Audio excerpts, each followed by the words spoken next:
Good Monday, everybody. How you guys doing? Welcome to another Monday live stream. Welcome to another Monday in my office. I'm rappy. Really happy. I'm rappy to see you guys today. Welcome to what is a first morning of a rough weekend. I'll tell you guys about that in the next few minutes. But first, I want to say, if you are not subscribed to the channel yet, subscribe to the channel. If you are here with me live, please like that video. If you're watching this in playback, also please like that video. It's helping me. It's going to help the channel grow. Speaking of which, I'm almost to the ultimate goal of 1,000 subscribers. This is the hardest step on YouTube, is to send out content and reach the first 1,000. And when the first 1,000 subscriber thing happen, you kind of kick thing in the second notch, you know, because of that. And oh, sorry, a lot of people writing in the chat. What's all? Words are difficult. Hi, Rolf. Welcome to the channel. Good to see you again, my friend. Pancho, welcome. Always a pleasure to have you around. And Brothers Madness, hello from Belgium. Hi, welcome. People around the world are watching this live stream.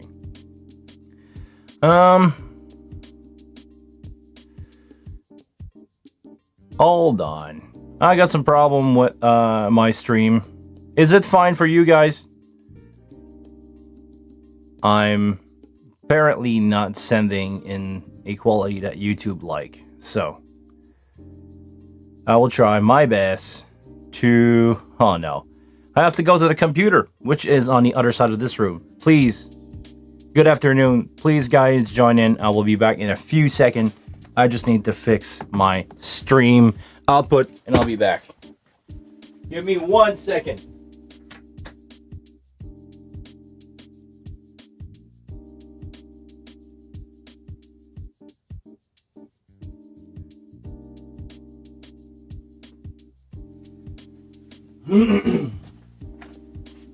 I think YouTube will be happier with this.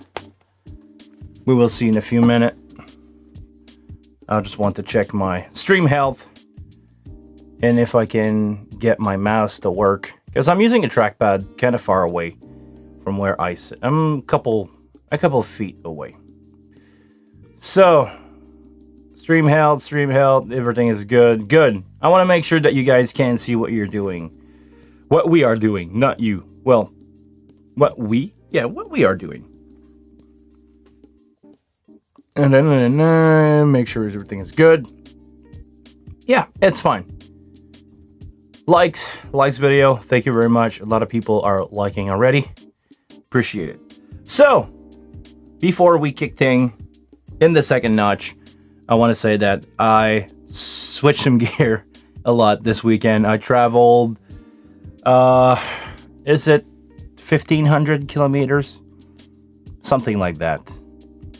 We basically did a 6.5 hour ride from Montreal away to the Ontario. We went to Val d'Or, which is a city that was built on mining. Not crypto mining, but physical gold and copper mining. And we did 2 cities around there. So the first one, Val d'Or, is the closest to Montreal. It took us 7.5 hours of driving. Got there, did the gig, went really well. PA was difficult to deal with, but I'll get back into this after. And the day after that, we drove to Rouyn-Noranda, which is another city that was built on copper mine. And we did the show there. It went fine. With my country moo band. Moo country moo. I don't know. I'm gonna wait for Chris to be here and ask him, how should I say it? Country moo or moo country band. But it's basically cowboy music. And let's go on and talk about what happened with PAs. Oh wow. You guys cannot see my screen. Oh, amateur is that? There you go. Here you go.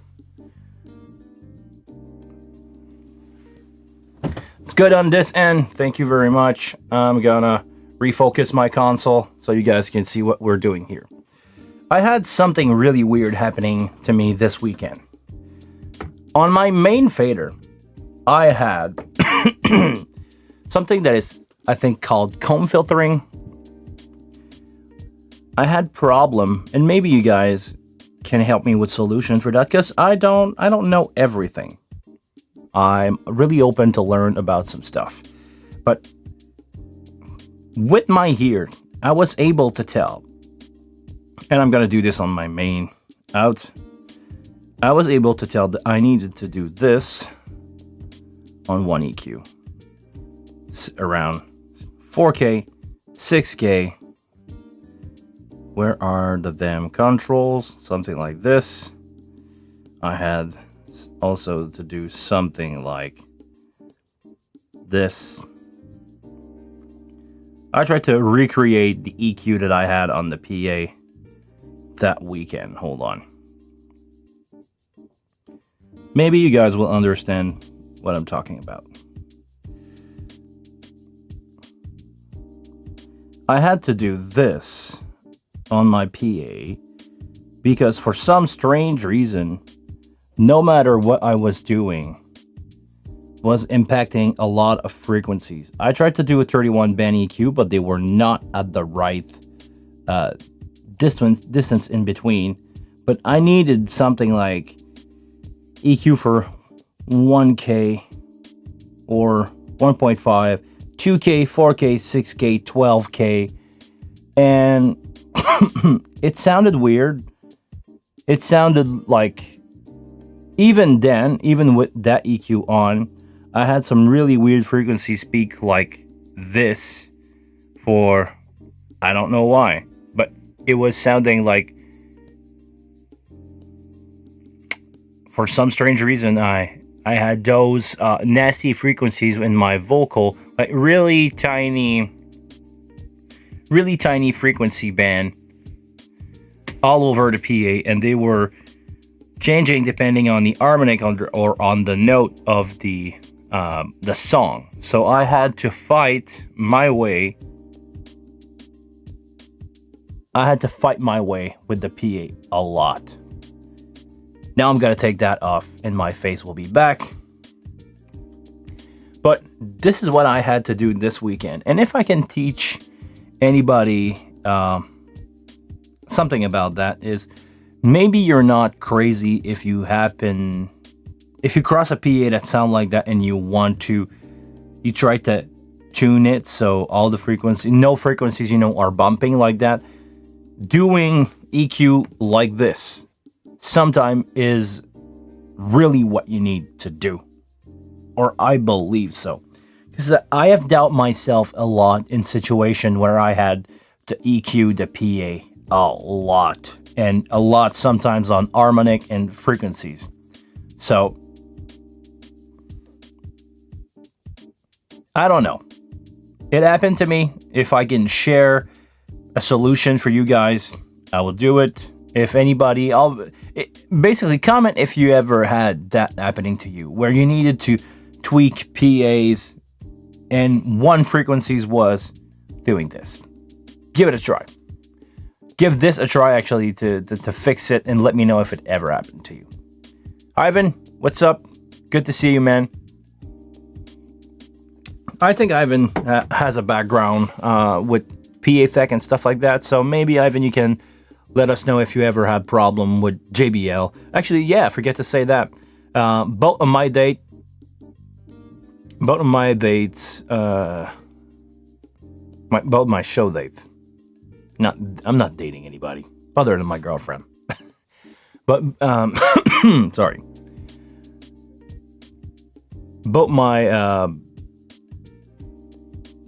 my shows were with JBL old system. One of them was a SRX 5 or 700. It's the double 15 with a horn. on top of it, and the other one was the concert series, the older concert series, but it was tired. That kit is about almost 30 years old, 25 to 30 years old, and it didn't sound right. I don't know why it didn't sound right. Hello from, hey Dale, what's up? From North Carolina. I will soon cross North Carolina. Some of you may know that I will be leaving for a well overdue vacation. I'm tired. I sound tired. I hear myself and I feel like I sound tired now. So I need some vacation, and I will, between Christmas and New Year's Day, I will be somewhere. I will cross the border of North Carolina, then South Carolina, and make my way all the way down into Florida, where it's hot, where we got palm trees, and I will try to relax on the beach as much as I can over there. If anybody have a parking spot that I could borrow for a couple days in Florida, let me know. So how was your weekend, guys? Anybody had a gig? Anybody had a situation that maybe we could expand on? I would be really interested in that stuff today. I know I had a rough weekend, like I said, but, you know, maybe I can talk about something else then. When you're having a bad PA, try to make your band happy first. And wait, try to see where I'm going with this. Try to make your band really happy first so they can play better. Make them sound good in their ears. Make them sound really, really good. Dynamic-wise, make them sound really happy, open. Best mix they ever had. Then, leave the EQs, leave the compression alone, and work on your main out and your mix. Work on the EQ of your main out and work on your mix. You sometime will get way better result than just trying to EQ everything to fit the room, because you're destroying what your musician have on stage in their monitor and their in-ear mixes. This is a solution that I've did many times, and most of the time it worked. I had a good show. Not gonna say awesome. I'm gonna say a good show. Sometimes, the key is not what you think it is. Ivan, this weekend, International Acrobatic Dance Championship. It was in Sports Hall, a lot of reverb. Yes, I've been there. I did some cheerleading show in basically a metal box. So it's it's just a storage room during the summer that they rent for this. They put seats in there, and a lot of people. You're using the double 18 subs and 4 single. I did the same thing with RCF before COVID. BC, before COVID. And yeah, not a lot you can do. You can try to bring maybe acoustic panel. No, just kidding. 15-second reverb? Wow. What was your solution? You just deal with it? You just let it go? I'm curious to know what you did. A question from Rolf. Really interesting one. Do you know why Behringer made these channel stripped effect? How would you use them? Sorry. I'm still a bit sick. I spread sickness probably around me this weekend. Coughing a little bit. Don't worry. Not COVID. I'm good. I'm safe. The effect strip. Well, let's take a look at them. Now, this is my master. We really don't want to play around with that. And just before I forget, I'm gonna delete that EQ. There you go. Let's go on my channel, my voice channel here, and let's take a look at the effect. So we're gonna go here, effects processor. We're gonna grab a empty one, and we're gonna select channel. Anything in particular that you want to look? Anything in particular that you want to take a look at, Ralph? Because the why is people want to have more stuff on their channel. Let's say, I think a good example of that is the mastering bus. This is the one that has the most amount of stuff in it. Tape saturation, EQ, a enhancer, and a limiter. I'm gonna try to turn it on and see if I can hear a difference in my ear, and then we'll take a look at that. I just want to make sure that I read the chat before we go. Do you know why? No, I read that, sorry. Christmas show at church last night. Oh, a lot of moving parts. 15 snapshot. Worked great. I need a better workflow for in-ear monitor. Yeah. Well, maybe. I'm just saying that out, Dale. Have you tried to do everything on a single show instead and not do a per scene workflow for in-ear monitor? Sometimes it's better. You just do a single show. The musicians are getting used to it, and things doesn't change or go back to a previous status. You just move on.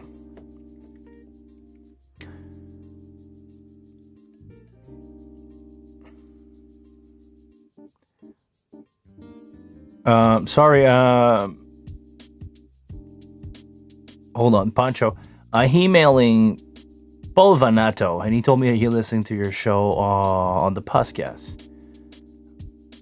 I told him, try to log in while the show's out. Who is Paul Vanato? Maybe, sorry if I sound like I don't know him. Hi Paul, if you're listening. But I would not know what you've done or what you are doing. Is it either on YouTube? Please, Pancho, explain me or send me a link for Paul Vanato. I would be happy to know this gentleman. Okay, back to where we were with Rolf's question. Really good one, by the way. What would you do with the new effect that they have in the console? It's basically to have more. More is more. The famous quote from the infamous guitarist Yngwie Malmsteen. No, less is more. More is more. No, that's not his accent. Anyway. The thing is, they tried to replicate what you would do on a chain. Sorry, I just feel like I need to see you guys. I'm gonna try my best to turn on my camera.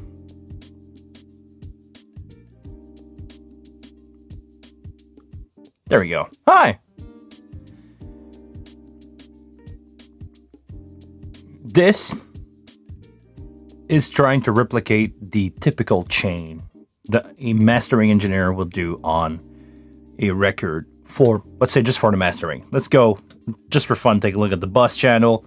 This is trying to replicate what you would do on a drum bus or other type of... this is basically what you would do on a drum bus. Something to distort the drum a little bit. EQ. By the way, this will also kind of work like, you know, the parallel compression stuff that people are doing. They just destroying the signal with a compressor and then blend it in with a ratio. You can do the same thing with the soul warp. EQ, because sometimes you want to EQ your bus, and just a little bit of compression on top of that. This is where you would use it. I would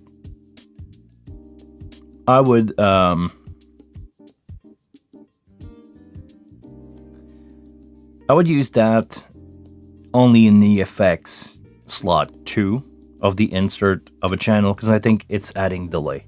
And I'm going to use the worst one, if I remember correctly. I'm going to turn on the effects processor here, 15, with the mastering one. I think the tape is adding a lot of delay, but just turning it on or off, I hear like a phase changing in my ear, so that means there is delay. If I'm turn on everything, or actually, we should listen to it with the effect on. That to me is really applying a lot of distortion to the signal. There is no wet-dry ratio on this, right? Let's go with as little as distortion as possible, but I think it's dark on this one. I need to relook at these channel strips because seriously, I showed them in the firmware release note when I did the live stream where I showed the firmware release, but I didn't look at it after that. I'm not the kind of guy that use tape emulation on stuff. EQ, well, the Mac EQ is a real piece of gear that some of you people have already worked in studio with before. That's just basically an EQ. Hey, a lot of sub, yeah. Could be really thinner, way more sub. So this is just an EQ. Air gain. Here we go. I can sound like I'm chewing glass when I'm talking. A lot of IN energy here. Enhancer. I don't know what the enhancer does really. Let's play around just for fun. Stereo level. If we go, yeah, it's probably working better on a stereo source. My microphone is definitely not a stereo source, but we can try to crank it up and see what's happening. Mono pan left row. Nope, not doing much on a mono source. So this is not the good use case. So don't mind that. And the limiter, you guys know the limiter. It's just there to compress the signal, and you can make it louder or feel more compressed. Oh, I just feel more compressed. Anyway, we gotta take that out. But to answer a rough question, sorry. This is basically how you use it. You just, instead of having 20 different effects on your chain, one in every channel strip, then some on the master, they just put it together so it could be one insert on one bus. It's just giving you more. And the use case, well, look at the plugin that you have there, and this is the use case. But the mastering one, I could definitely use it on... Actually, no. Personally, I would not use it. Even on record. The tape delay is not my thing. The EQ, as good as the Mac is, I would not use this one. The enhancer, never something that I've really used before. But the limiter, actually, just to give you a quick idea, this is more my mastering channel strip. I've learned to work with these plugins. The Soul Bus compressor, EQ only if needed, and a small limiter just to kick, 1 dB. If I go loud, it's just going to hold me back. This is what I usually do. Okay. Let's go back to the chat if I can get my mouse to scroll over it and try to read what you guys said. Ivan, you said you had double 18 with the 4 speaker for tops. Sorry, got a cat hair stuck in my beard. It's rubbing against my nose. Having a cat, especially the one that I have, he doesn't have hair. It's like, I don't know what the right word is, but they are so small and so volatile in the air that even if my cat never come on the console, I have cat hair all around my mic capsule here. If I drop it down, maybe you guys can see it if I'm doing this, but there is small cat hair everywhere. So they are just in the air around me. Sometimes if you see me do this, it's because by breathing, I lift them up. You know, there's some on the console, but they're just all over the house. We have to do the vacuum like 2 times a week here, and it's still looking like that. So, love the cat. Love your cat, everybody. I'm just trying to catch up with Ivan here. You have 12 4-meter of molten drape behind the PA and hope that we have a lot of people inside. Yes, these people are really good acoustic treatment. It does a big difference. Especially this weekend, I had that happening to me. One of the venue was a little bit live, not a lot, but a little bit live. And when people came in, it just went away. So, really happy with people as... Really happy to have people as acoustic treatment.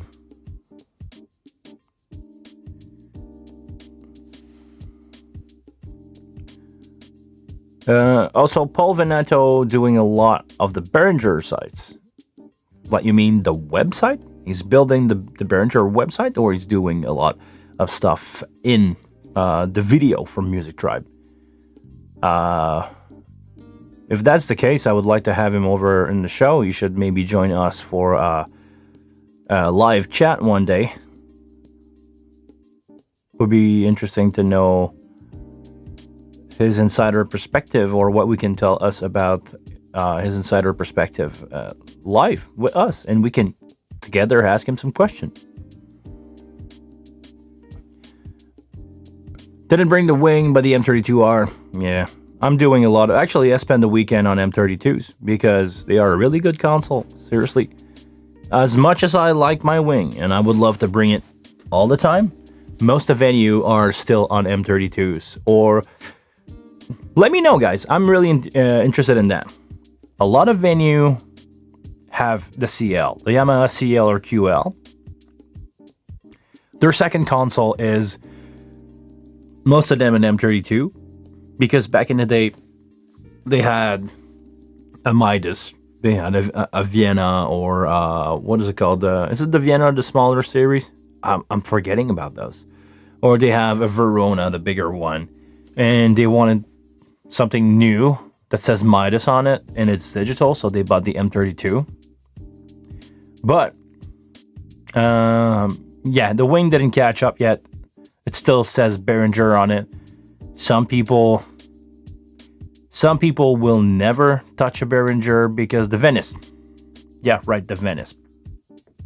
Some people don't like Behringer just because it's Behringer.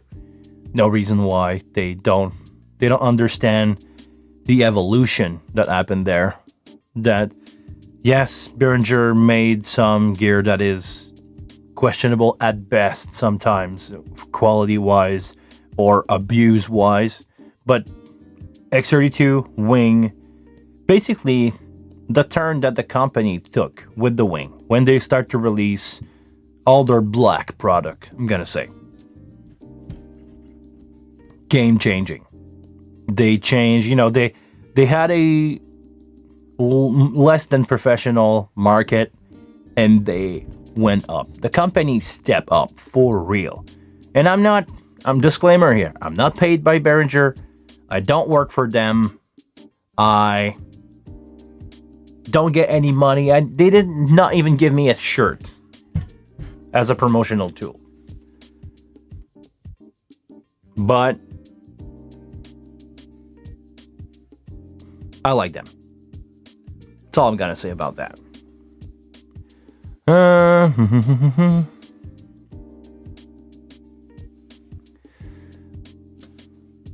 Dale, yes, but in this case, okay, we were talking about before is 15 snaps show, but in this case, 6-piece band, then a 30-piece choir with wedge, oh no, then piano, cello duet, then 10-piece band, then Acquire, join in, fortify. Yeah, okay. I've done that before. No miracle. You did your best. But maybe, I'm just giving you an idea here. If you have the option to patch everything separately, maybe you could have some stuff to be non-recall, like the EQ. Like if you made a change to an EQ, and let's say that you have one bass drum mic that you just switch, or you have the one drum kit that just goes in and out, and every time you recall the scene, you lost the work that you did during the show EQ-wise. Maybe an option is to having your EQs not to be recall safe, or to be recall safe, I should say. That way you keep on going and you make it better, or your main out to be recall safe, so that way your main EQ doesn't, get back to where you started every time. You can go on with it. Just an option. I know that I've done those kind of show before. They are hard. They are long. It starts to play with your mind. You don't hear. You're not relaxed. You don't hear anything. And this is something that even I should do more often, is taking break. When we do sound check, we do a song, we stop for a while. We take like 1 minute or two, tweaking out stuff in the ears, tweaking out an instrument. I'm asking a player, hey, what's up with that? What's in Joe? Sometime when my mix is fine, or I feel like I don't hear well, I put my in-ear on. I go take a listen to the band in-ear mixes. It gives me a different perspective. It's lowering the volume most of the time because I'm listening quietly. And then I take out my ear, and it's been 30 seconds, a minute. And when I take my ear off, I'm coming up fresh. I heard different version of my input in the in-ear mix, and then I listen back to the PA and go like, oh, okay. Well, it's not that bad, or it's not as bad as I thought it was before I did that. So it gives me a clearer vision of my mix. I can just go on and go like, okay, interesting. Now I only have one frequency that bother me, and then I found it and like cut it off and like, oh, okay, everything is fine. Take break.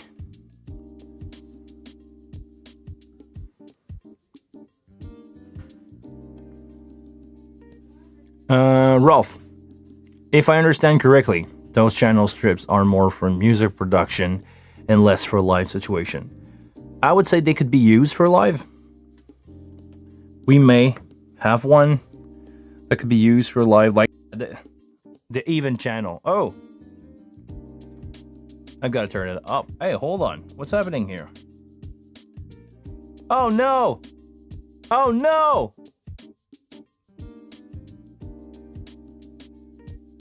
No!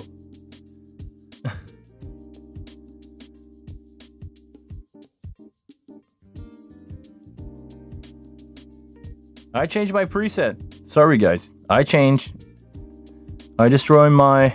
I didn't look at what I was doing, and I destroyed my main out. Okay. Around minus 10 dB. Yeah, okay. Let's go on my channel strip then. This is where I want to play. Okay, instead of mastering, I want to come here and take a look at the even channel. The even channel is something that I could use on... Basically, this is my channel strip.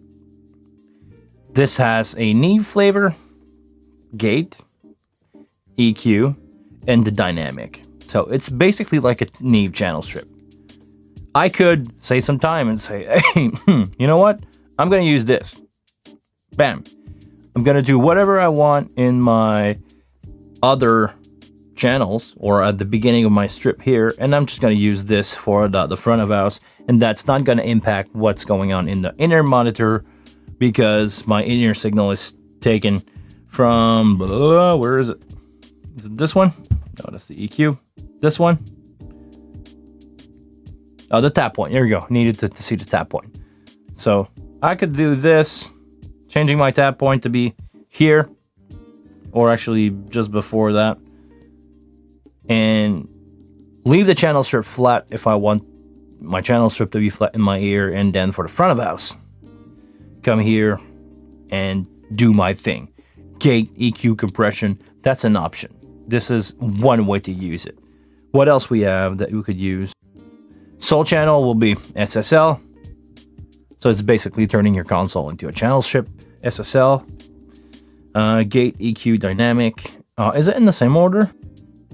Gate, EQ, dynamic. Yeah, okay. But it's basically Neve, SSL, vintage. What is vintage channel? Oh, it's a Pultec. It's a 1176 into an EQ. Into a LA2. This could be a really good vocal chain or bass chain. 1176 to give it volume and consistency in volume and dynamic of the player. EQ to shape it. Well, you have both Pultec unit here, and the level using the LA2A to go final squish, and you just have your big block of volume there. That could be an option.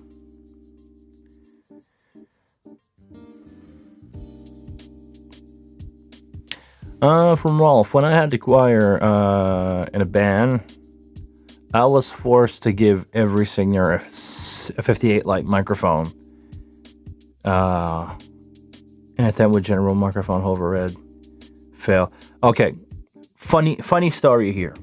I'm doing, or I used to do, because I'm not gonna say I'm doing until I have a call again this year after COVID. A choir with 64. Sorry, guys. 64 headset mic. Everybody in the choir, the 50-something people, had their own headset mic. The in-ears, well, or should say everybody had headphones on, small Sony FM receiver with small in-ear on. They went for the cheap option for that. Find a couple dollar Sony FM radio dial, and I was sending FM. I was sending a mix for the choir because everybody in the choir had a single mix. For pitch reference, over a decade FM sender, so I was sending in real time a FM feed for the choir, and everybody was in ear and everybody had headset mic. At the front of house, they were getting all these line over dentate because we use Shure QLX with dentate. And then he was sending me back groups for monitoring after having discussion with the choir director.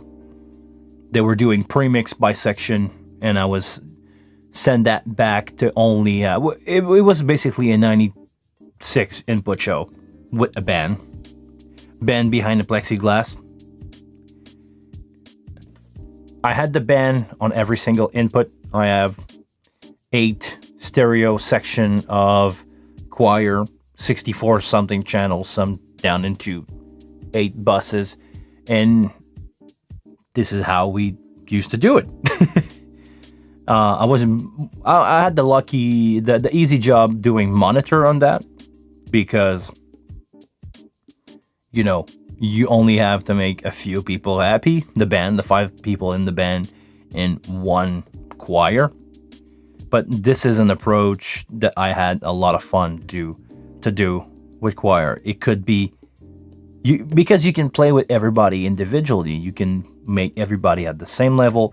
You can also pan stuff wider than they are in real life, because you can take your soprano section and just spread them out. Even if they are sitting together on the stage, you can put them in the PA wherever you want. You can, but that's a lot of money, a lot of rental. I don't know if you guys can afford that, but it's an option that I did when the overhead mic was not the result we were looking for. from Manny Aiden. Hey, what's up? Welcome to the channel. I don't remember seeing you around. Welcome. Here, I got one question. After you finish your sound check with a band, do they ask for more monitoring mix during show? Do they ask for more monitoring mix during? Oh, okay. Yes. Yes. The first question is yes. If so, what makes the mix? So what makes the mix messed up in the first place?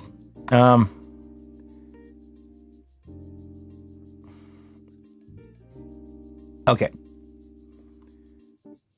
Two things happen here. I get where you come from with your question. Why people would change their mix during the show, and what was wrong with it to begin with. Human factor. The player. Drummer, bass player, and singer are non-compressed instrument. I'm gonna go with a classic rock band here. Feel free to adapt that to whatever you're dealing with. A drummer with the energy of the crowd will hit the drum harder. Because of that, the volume on stage will get louder. Even with in-ear. So the bass player have to dig a little more to have more volume to hear himself the same way he used to. Guitar player, because the signal is compressed, they don't tend to go that much louder in volume. If you have a clean guitar or acoustic guitar, that will be true. They will probably play harder. And then after that, the singer is on stage and he goes like, dude, I cannot hear myself anymore.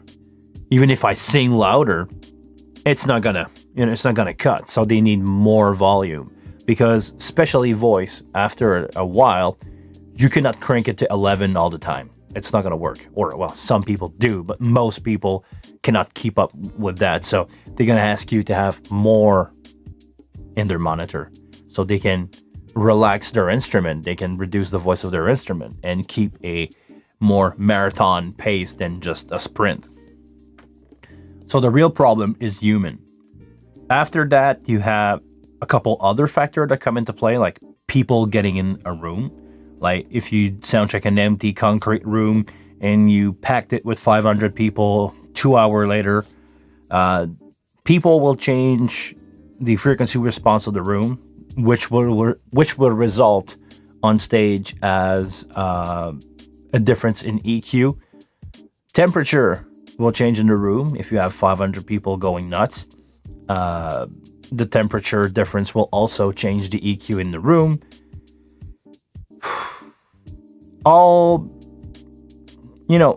It's just part of dealing with something that is moving.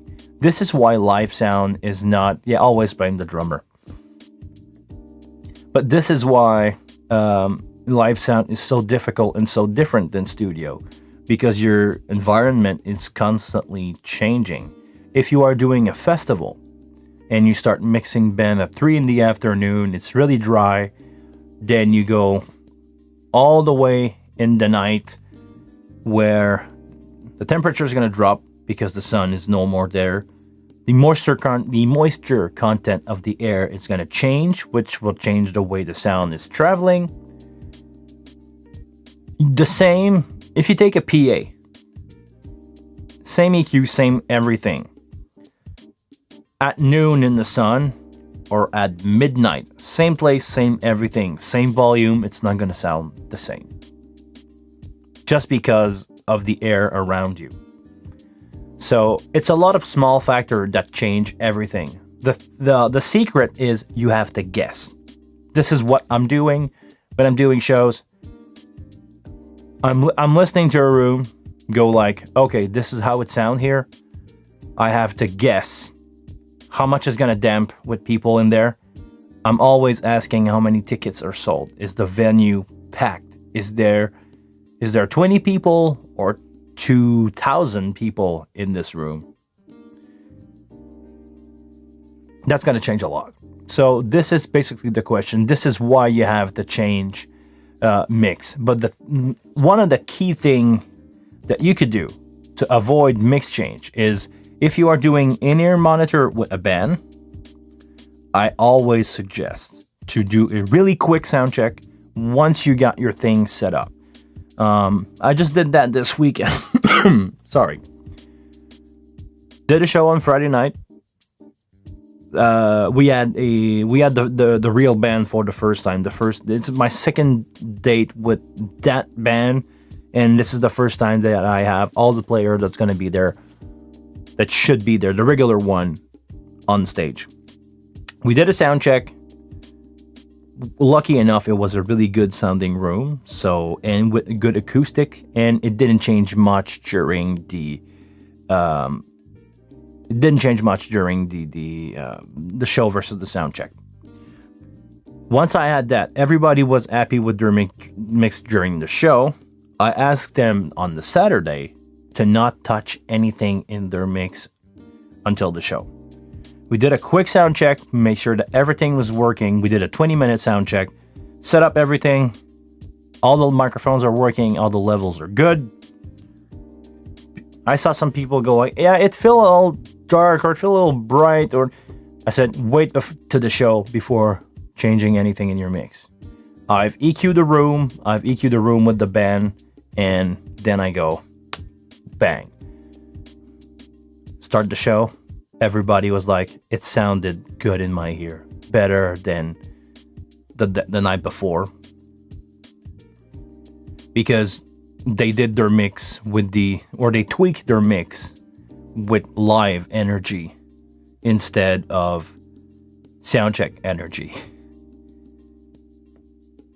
From now on, we will probably never do long soundcheck because we did it once. We're gonna stick to that.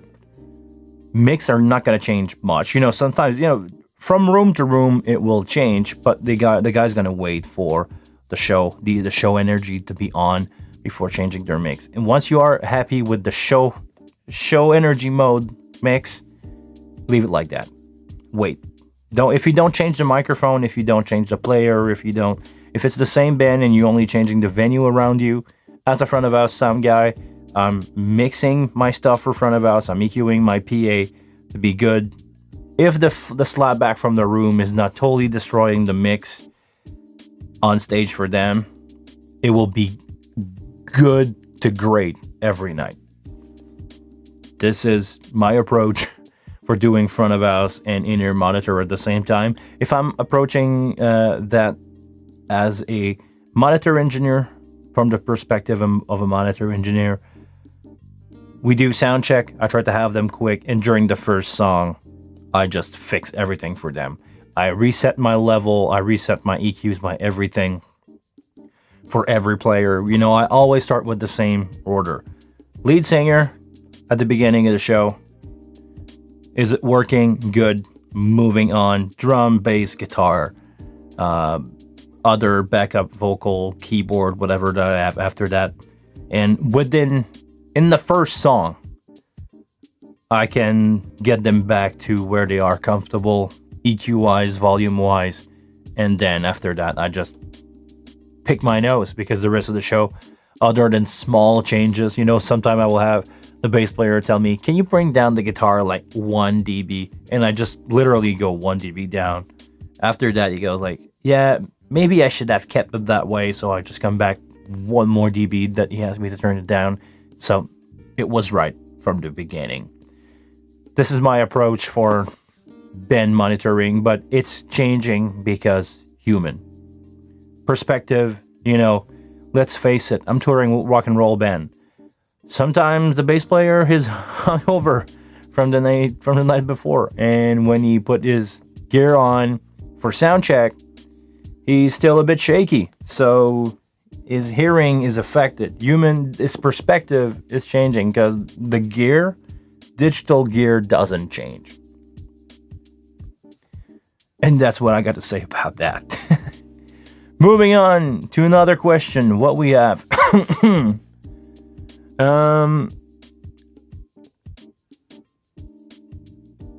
So it happened because of the drummer, basically. Yeah. No, it's all human. All human are, all human it's human perspective. Because when I asked, this is really funny. When I asked the drummers in my band to play like a show, they can't. When the energy of a crowd is there and the band just unleash the show mode, the energy, the way that they play, changing from sound check, even if I ask them to get that energy on, it's not gluing together. And they're not bad musicians. It's the way they perform. When they had a good time, we had a good laugh. The perfect show day is we wake up, go in the van, drive, get to the venue, having a good time, hugging each other, having a beer at sound check, having another beer at lunch. Everybody is cranked up, happy, smile on their face. They go on, they rip the stage, and we go home. If you got that energy going, it's so powerful that it's going to change who you are as a human. And this is what's happening with They're Here. Running out of coffee. Anything that you guys want to talk about? I have absolutely nothing today. I have no rush like the other days. So, if you guys want to talk about anything, ask your question. I'm here to help you. We're here to have a good time. This is almost a podcast, basically. I don't play music because copyright. Because I could do that. If I would play music, it would turn this into a radio show.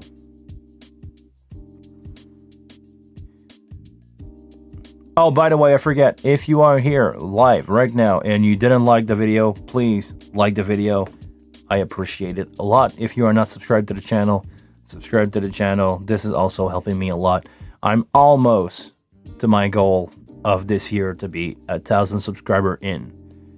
I wanted to get there before the new year, but looking at my stuff on YouTube, the first live stream that I did after completely destroying my YouTube channel by accident was on January 16. So I basically have a month to reach the 75 other subscriber, and if things are going the way they were for the last year, I should get there pretty much around that date. So help me. I'm gonna go out and ask me, help me. Share this channel with somebody that you think could like what we're doing here. I would love to have them on board and help them out, help them having a good time. I also want to thank everybody who watching this in replay. Thank you very much. I know not everybody can make it to the live stream. I would try at some point to do like a 3 stream in a day show. Maybe when I'm coming back after my vacation in February. I would love to do 3 stream in a day. So maybe an hour, which will be in the morning for me, which will be late at night, I think, for Australia, New Zealand, places like that. Then we go afternoon for me, which is the time that we start here. So Europe, and go late at night for me for the Americas. I don't know about Asia. I cannot count what will be the best time for Asia in my head, but I would like, if there's some people from Asia in here. I know I had a couple guys from Malta in here. Thank you very much. But yeah, I would like to do that eventually. Question from Dale. So can I just save the send to keep the EM set? Some of the players are mixing their own ears on their phone. I would say don't put the send on recall safe. So that way the mix doesn't change. And I know you have a lot of stuff going there, Dale, but if you can have everything on a channel and just mute the channel, it will be way more together as a show. If you can have, your drum being the same drum always at the same place, same channel, if it's the same player. And the choir, you just mute them when they're not on and unmute them. It's physically more input, more channel. It's less repatch of stuff and less thing they're changing. But if you can just have something on, mute it, and keep the same thing on, but you need to have the same player for that. If you change player for drum in the band, in the choir, if they change, it's not going to work. You need to recall at that point.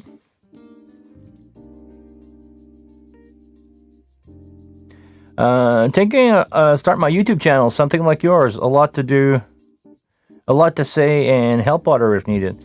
Well, if you do that and you want a hand, Ivan, come over here. We will do a live chat, and we could. I can send some people over to you, man. I'm all here for help. This is the thing, I'm all about sharing interesting information with you guys. And if somebody who is regularly in the chat here want to start a channel and need help, that is, of course, it has to do with live sound or something that could interest my crowd, I don't mind sharing stuff with you guys. We're here to help. I'm not losing a subscriber if somebody is subscribing to you. Usually people, when they subscribe on YouTube, they watch the whole thing. You just have more content to watch, and you're not going to stop watching my stuff because you're subscribed to somebody else. So that will be it. Okay, well, we've been going at this for around an hour today. I'm going to call it a day for now. I'm going to try to do some video for you guys. So until the next one, please take care of yourself. I will see you next Monday. It's always a pleasure to have you around. Have a good week. Take care.